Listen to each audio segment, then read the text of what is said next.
Hello नमस्कार दोस्तों, एक बार फिर से आपके अपने यूट्यूब चैनल पर स्वागत है।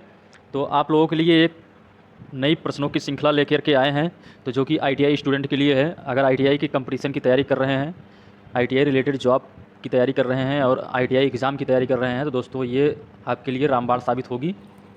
तो दोस्तों चलते हैं, प्रश्नों को डिटेल से आपको बताते हैं, तो इसमें देरी नहीं करेंगे दोस्तों। तो प्रश्न नंबर 1 अपना है, आवेश का मापन निम्नलिखित में से किसके द्वारा किया जाता है। तो दोस्तों आवेश का मापन निम्नलिखित में से किसके द्वारा किया जाता है। ये दोस्तों ऑप्शन नंबर ए है इलेक्ट्रोमीटर, बी है इलेक्ट्रोस्कोप, सी है इलेक्ट्रोग्राफी, सी है इलेक्ट्रॉन न्यूट्रॉन। तो दोस्तों इसका ऑप्शन जो होगा, ऑप्शन नंबर बी होगा इलेक्ट्रोस्कोप। तो क्वेश्चन नंबर 2 है दोस्तों, एक इलेक्ट्रॉन सदा प्रोटॉन के भार के बराबर होता है, मतलब एक इलेक्ट्रॉन में कितने प्रोटॉन का बराबर होता है। तो दोस्तों इसका आंसर होगा ऑप्शन नंबर 1, 1840 गुना कम होता है।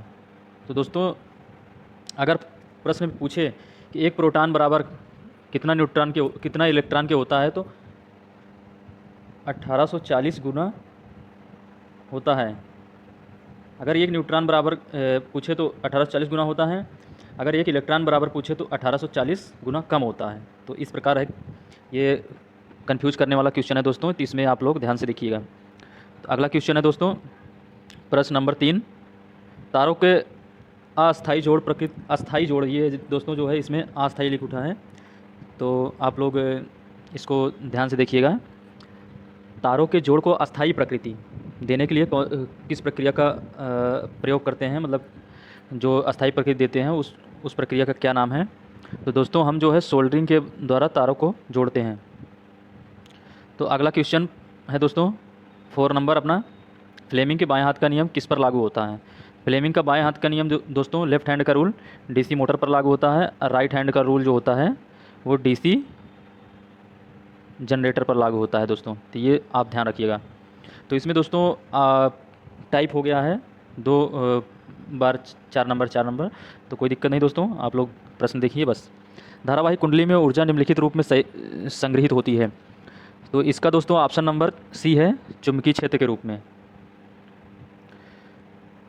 प्रश्न नंबर 5 है दोस्तों, भूसंपर्क तार किसका बना होता है। तो दोस्तों भूसंपर्क तार जो होता है अपना, option number C galvanized iron का बना होता है। तो इसमें दोस्तों ऑप्शन नंबर 1 है, तो ये दोस्तों वायरिंग में प्रयोग करते हैं एल्यूमिनियम और कॉपर का। लोहा तो दोस्तों बॉडी बनाने के लिए, किसी उपकरण की बॉडी बनाने के लिए प्रयोग करते हैं। क्वेश्चन नंबर दोस्तों 6 है, ट्रांसफार्मर किस सिद्धांत पर कार्य करता है। तो ये लगभग सभी को पता होगा दोस्तों, ट्रांसफार्मर म्यूचुअल इंडक्शन के सिद्धांत पर कार्य करता है। अगर यहीं पर दोस्तों पूछ ले कि ऑटो ट्रांसफार्मर किस सिद्धांत पर कार्य करता है, तो दोस्तों तब हो जाएगा सेल्फ इंडक्शन के सिद्धांत पर कार्य करता है। प्रश्न नंबर दोस्तों 7 है, तो ये तो अपना दोस्तों सभी को पता है। तो ओम का नियम का फार्मूला जो है V = IR होता है। प्रश्न नंबर 8 है दोस्तों, एक ट्रांसफार्मर की जो द्वितीयक कुंडली होती है, यहाँ भी टाइपिंग एरर है दोस्तों। तो द्वितीयक कुंडली पर तार के घुमाव की संख्या में वृद्धि अगर करते हैं, तो दोस्तों उसमें द्वितीयक धारा में कमी आती है। अगर दोस्तों टर्न को बढ़ाएंगे तो वोल्टेज बढ़ेगा, जिसके कारण धारा कम होगी। तो प्रश्न नंबर दोस्तों 9 है, इन्वर्टर का कार्य क्या है। इन्वर्टर का कार्य क्या है। तो दोस्तों इन्वर्टर का कार्य डीसी को एसी में बदलना होता है। इसी में दोस्तों अगर पूछ ले चॉपर का काम क्या है, तो DC to DC chopper, DC to DC. Cyclo एक कन्वर्टर होता है दोस्तों, cyclo converter AC to AC बदलता है। तो ये चीज़ ध्यान रखिएगा दोस्तों। और अगला एक रेक्टिफायर होता है जो एसी टू डीसी बदलता है। प्रश्न नंबर 10 है दोस्तों, चल लौह किस्म के मापियों का प्रयोग निम्नलिखित पर किया जाता है। मतलब जो दोस्तों मूविंग कॉइल जो होती है, मूविंग आयरन यंत्र जो होता है, मूविंग आयरन मापक यंत्र, वह किस प्रकार के यंत्र पर किया जाता है।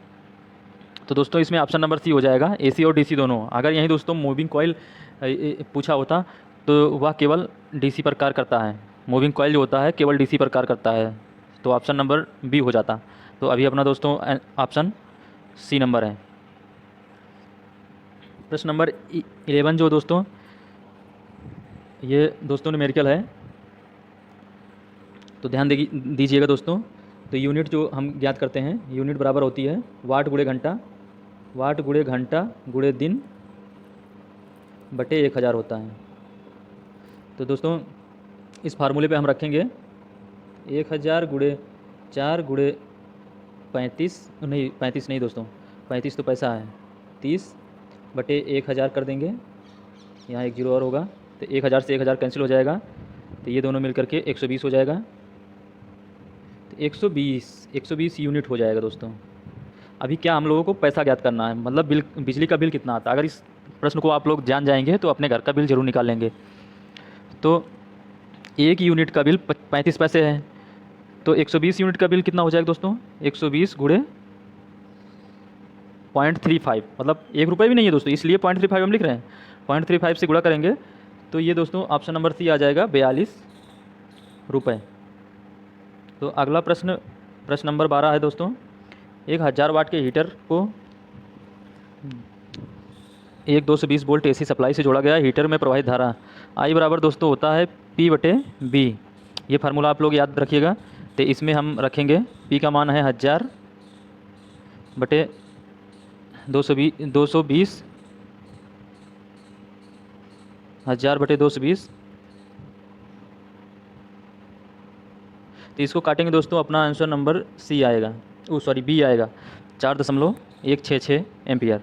तो इसको आप लोग डिवाइड करके देख लीजिएगा, इतना आएगा दोस्तों। प्रश्न नंबर 13 है। इसमें भी दोस्तों प्रश्न नंबर 13 में टाइपिंग एरर है, इसको हम बाद में बता देंगे आपको अगले प्रश्न की श्रृंखला में। तो प्रश्न नंबर जो है आप लोग 14 देखिए। 4 ध्रुव एसी मशीन के लिए इलेक्ट्रिकल डिग्री ज्ञात करना है। थीटा इलेक्ट्रिकल होता है दोस्तों 180 इंटू पोल।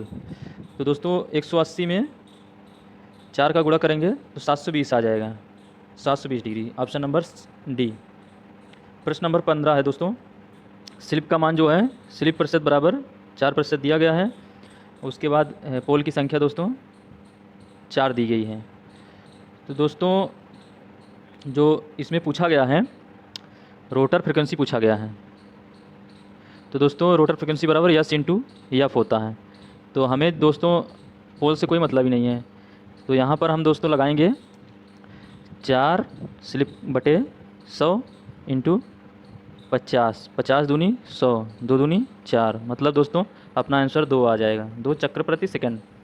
तो फ्रिक्वेंसी का मात्रक दोस्तों चक्र प्रति सेकंड भी होता है, तो इसको आप ध्यान रखिएगा। तो दोस्तों ये रहा लास्ट 15 क्वेश्चन। तो प्रश्नों की श्रृंखला समाप्त हुई।